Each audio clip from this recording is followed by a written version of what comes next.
Not only do they beat the woman, stand by and video this girl getting killed, they then lie about her cause of death to her mother.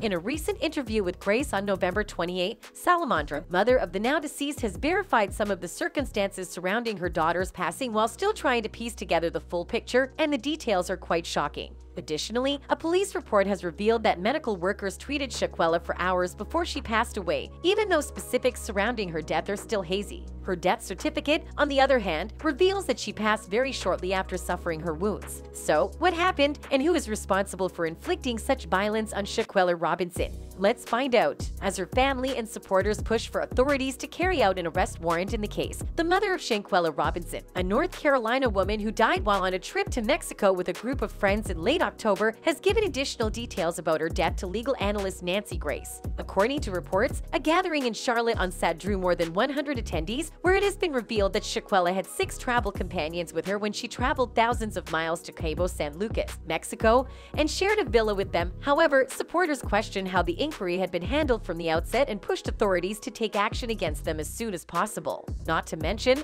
during the interview, the mother identified the attacker as Detainee Jackson, who many had suspected from the outset in the viral video of her beating Shanquella. In addition, Salamondra stated that before her daughter passed away, the fight's video had been making the rounds, which confirmed her concerns regarding Shanquella's cause of death. There was a fight. This was a phone call that I received that it was a fight. So the video had to be out before they actually come back to Charlotte. So there's a video on, for people that don't know, there's a video that surfaced on social media that's very disturbing. You've seen this video, I know.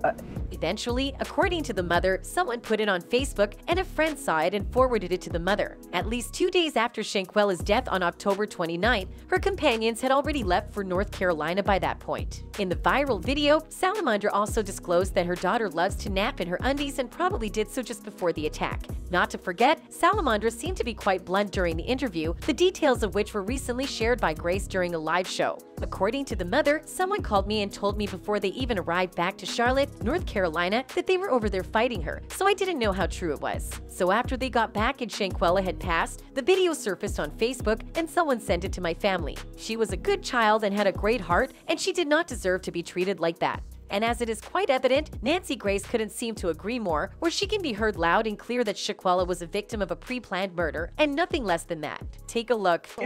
This was pre-planned. I mean, Nancy, could I speak to that? Because I agree. I mean, the woman is asleep in bed, and they come in with a video camera with Muhammad Ali over there in the corner ready to fight.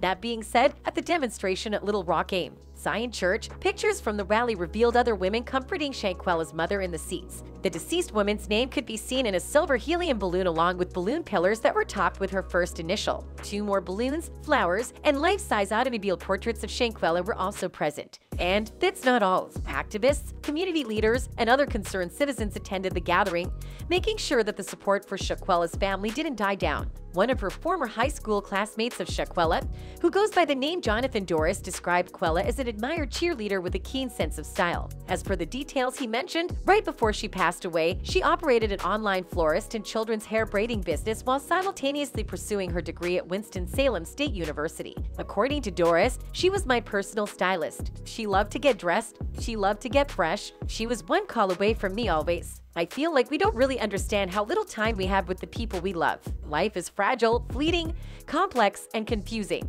We know all good things come to an end, yet we still have difficulty processing them. I wish this had never happened to Quella. Honestly, it sure does make sense, Doris. As for those of you who are still unaware of what exactly went down the night Shaquella Robinson passed away, here's what happened. A group of college classmates who were traveling with Robinson, a hair braider and owner of the Exquisite Boutique, claimed that she died from alcohol poisoning. However, according to her family, they don't believe their narrative, whereas an autopsy report shows she was hurt before she passed away, proving the suspicions of her family right. That being said, Robinson went on vacation with a group to Cabo San Lucas, Mexico. The last time she spoke to her parents was on October 28th over the phone. Her father told CNN, adding that she was with friends from her time as a student at Winston-Salem State University. Robinson's mother has told media outlets that during the call, her daughter mentioned that the party was enjoying a meal prepared by a private chef. Robinson is said to have interacted with friends while on the vacation, making arrangements to go swimming, according to videos posted online following her death. However, according to a police record acquired by the Charlotte Observer, a doctor from the American Medical Center, a nearby hospital, was called to the vacation home where Robinson and her group were staying shortly after 2 p.m. on October 29.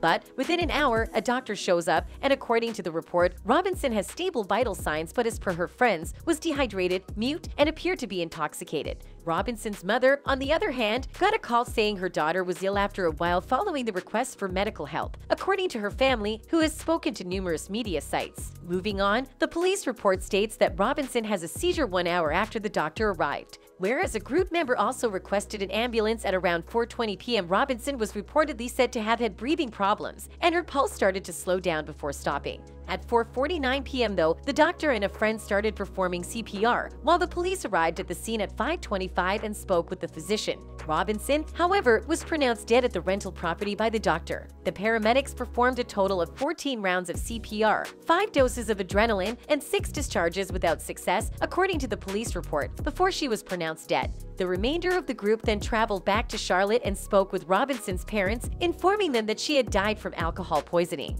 In interviews with various media sites, though, the family has stated that they saw contradictions in the accounts given by other group members and soon started to doubt the veracity of that story. Robinson's parents were also the subject of an interview by Charlotte's WBTV. The Robinsons claimed they don't believe their daughter's death was due to alcohol poisoning, especially after seeing her death certificate, which noted that she suffered injuries to her neck and spine. The family added that they had been in touch with the FBI Charlotte branch for support and are thinking about hiring a private detective as well. Additionally, the NC Beat, a site headquartered in North Carolina, recently ran an interview with the Robinson family regarding the case. The family questioned the account provided by the rest of the traveling party that Robinson's death was caused by alcohol intoxication in the article. The family also claimed to have received phone calls informing them of a physical altercation in Mexico and pictures of Robinson's face being injured. Not to mention, videos purporting to show Robinson being struck repeatedly by another woman while she was naked started to circulate online.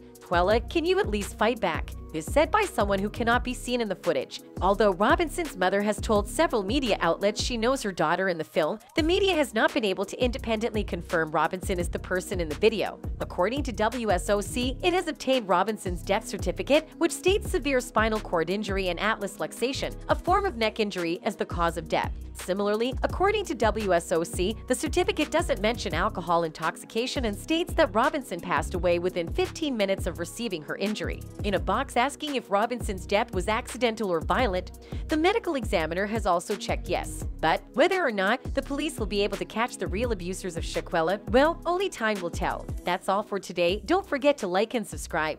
Goodbye!